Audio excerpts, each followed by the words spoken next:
அன்பிற்குரிய தம்பிகளே, தங்கைகளே, உங்கள் அனைவருக்கும் எனது அன்பான வணக்கம். ஒவ்வொரு திருக்குறளின் மேன்மையான கருத்துக்களை இவ்வுலகெங்கும் வாழுகின்ற மாணவ மாணவியராகிய தாங்கள் அனைவரும் தெளிவாகவும் சிறப்பாகவும் அறிந்து உணர்ந்து உன்னதமான மேன்மையான ஒவ்வொரு திருக்குறளையும் அதில் சொல்லப்பட்டுள்ள உன்னதமான உயர்வான கருத்துக்களையும் நீங்கள் உங்களது தேர்வுகள் எழுதுவதற்கும் அதே சமயத்திலே அந்த மாண்புமிக்க மேன்மை தாங்கிய கருத்துக்களை கொண்டு உங்களுடைய வாழ்க்கை பயணத்தை, வாழ்க்கை பாதையை செம்மையாகவும் அன்புடனும் அறத்துடனும் மற்றும் ஆக சிறந்த அனைத்து விதமான திருக்குறளில் சொல்லப்பட்டுள்ள பண்பு நலன்கள் உடனும் அமைத்துக் கொள்ள உதவுவதே இந்த கருத்தாக்கத்தினுடைய நோக்கமாகும். அந்த வகையிலே இன்று நாம் எடுத்துக்கொள்ளும் திருக்குறள் எண் 279. அறத்துப்பாலிலே துறவரவியலிலே கூடா ஒழுக்கம் என்கிற அதிகாரத்திலே அமைய பெற்றுள்ள அந்த திருக்குறள், கனை கொடிது யாழ் கோடு செவ்விது ஆங்கண்ண வினைபடுபாலால் கொளல். கனை கொடிது யாழ் கோடு செவ்விது ஆங்கண்ண வினைபடுபாலால் கொளல். நாம் இப்பொழுது இந்த திருக்குறளின் வார்த்தைகளுக்கு தனித்தனியாக பொருள் காணலாம். கனை கொடிது என்றால் நேராக தோற்றமளித்தாலும் கனை என்கின்ற அம்பு கொடுமைகளை விளைவிக்க கூடியது. யாழ் கோடு செவ்விது என்றால் உருவத்தால் வளைவாக தோற்றமளித்தாலும் யாழ் என்கின்ற இசைக்கருவி செம்மையான இசை என்கிற இன்பத்தை விளைவிக்க கூடியது. ஆங்கண்ண என்றால் ஆதலினால், வினைபடுபாலால் கொலை என்றால் ஒருவரின் செயலால் ஏற்படுகின்ற விளைவை வைத்தே நாம் அவரை ஏற்றுக்கொள்ளல் வேண்டும். அதாவது நேராக தோற்றமளித்தாலும் கனை என்கின்ற அம்பு கொலை உள்ளிட்ட கொடுமைகளை விளைவிக்க கூடியது. ஆனால் வளைவாக தோற்றமளிக்கின்ற யாழ் என்கின்ற இசைக்கருவி செம்மையான இசை என்கிற இன்பத்தை விளைவிக்கிறது. ஆதலினால் ஒருவரின் செயலால் ஏற்படுகின்ற விளைவுகளை கொண்டே அவரை நாம் ஏற்றுக்கொள்ள வேண்டும், அத்தகைய பொருளை நாம் ஏற்றுக்கொள்ள வேண்டும் என்பது இந்த திருக்குறளின் அற்புதமான கருத்தாகும். நாம் இப்பொழுது திருக்குறள் சம்பந்தமான ஒரு தகவலை தெரிந்து கொள்ளலாம். பிரான்சிஸ் ஒயிட் எல்லிஸ் என்கிற ஆங்கிலேயர் 1810 மெட்ராஸ் மாகாணத்தினுடைய ஆளுநராக இருந்தவர் 1812 திருக்குறளின் அறத்துப்பாலில் உள்ள ஒவ்வொரு திருக்குறளையும் ஆங்கிலத்தில் மொழிபெயர்த்துள்ளார் என்பதையும், இதுதான் திருக்குறளில் முதல் ஆங்கில மொழிபெயர்ப்பு என்பதையும் அறிகிறோம்.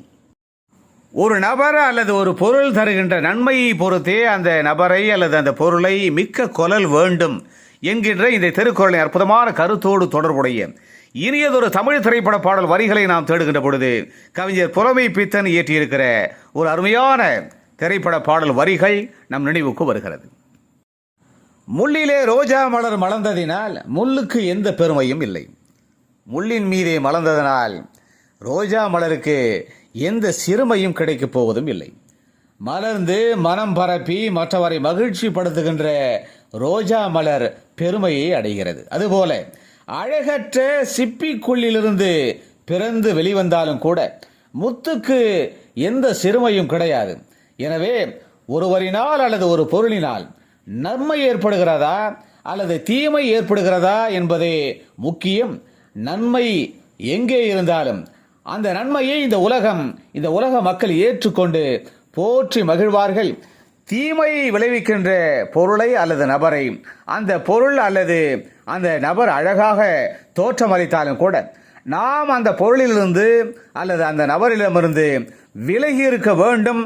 அதுதான் நமக்கு நல்லது என்கிற அருமையான கருத்தினை ஒரு நாயகன் இந்த மக்களுக்கு எடுத்துரைக்கின்ற அந்த அற்புதமான பாடல் வரிகள் இடம்பெற்ற திரைப்படம் 1973 வெளிவந்த உலகம் சுற்றும் வாலிபன்.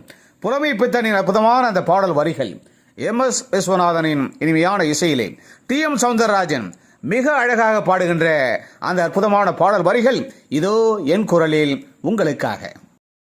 முள்ளில் ரோஜா மலர்ந்ததாலே முள்ளுக்கு என்ன பெருமை, சிப்பிக்குள்ளே பிறந்ததாலே முத்துக்கு என்ன சிறுமை. முள்ளில் ரோஜா மலர்ந்ததாலே முள்ளுக்கு என்ன பெருமை, சிப்பிக்குள்ளே பிறந்ததாலே முத்துக்கு என்ன சிறுமை, எங்கே நன்மை இருந்த போதும் ஏற்றுக்கொள்ளும் உலகம், எங்கே நன்மை இருந்த போதும் ஏற்றுக்கொள்ளும் உலகம், அங்கே வந்து தழுவிக்கொண்டு போற்றும் நல்ல இதயம், அங்கே வந்து தழுவிக்கொண்டு போற்றும் நல்ல இதயம். முள்ளில் ரோஜா மலர்ந்ததாலே முள்ளுக்கு என்ன பெருமை, சிப்பிக்குள்ளே பிறந்ததாலே முத்துக்கு என்ன சிறுமை, எங்கே நன்மை இருந்த போதும் ஏற்றுக்கொள்ளும் உலகம், அங்கே வந்து தழுவிக்கொண்டு போற்றும் நல்ல இதயம். எனவே அன்பு தம்பிகளே தங்கைகளே, நேராக தோற்றமளித்தாலும் அழகாக தோற்றமளித்தாலும் கணை என்கின்ற அம்பு கொலை உள்ளிட்ட கொடுமைகளை விளைவிக்கக்கூடியது. ஆனால் வளைவாக நேராக இல்லாமல் தோற்றமளித்தாலும் கூட யாழ் என்கின்ற இசை கருவி அருமையான இசை என்கிற இன்பத்தை விளைவிக்கக்கூடியது. ஆதலினால் ஒருவரின் செயலால் மட்டுமே, ஒரு பொருளின் செயலால் விளைவால் மட்டுமே நாம் அவற்றை, அந்த பொருளை அல்லது அந்த நபரை ஏற்றுக்கொள்ள வேண்டும். அந்த பொருள் அல்லது நபர் தீமை விளைவித்தால் அவர்களை அல்லது அந்த பொருளை ஏற்றுக்கொள்ளக்கூடாது என்கிற அருமையான இந்த திருக்குறளின் கூடா ஒழுக்கம் சம்பந்தமான கருத்தினை தெளிவாக அறிந்து உணர்ந்து நாம் சிறப்பான ஒழுக்கத்தினை பெற்று ஒழுக்கமுள்ள நபர்களை, பொருளை பெற்று வாழ்விலே சிறப்புகளை அடைவோம். மீண்டும் ஒரு இனிய திருக்குறள், திருக்குறள் எண் 280.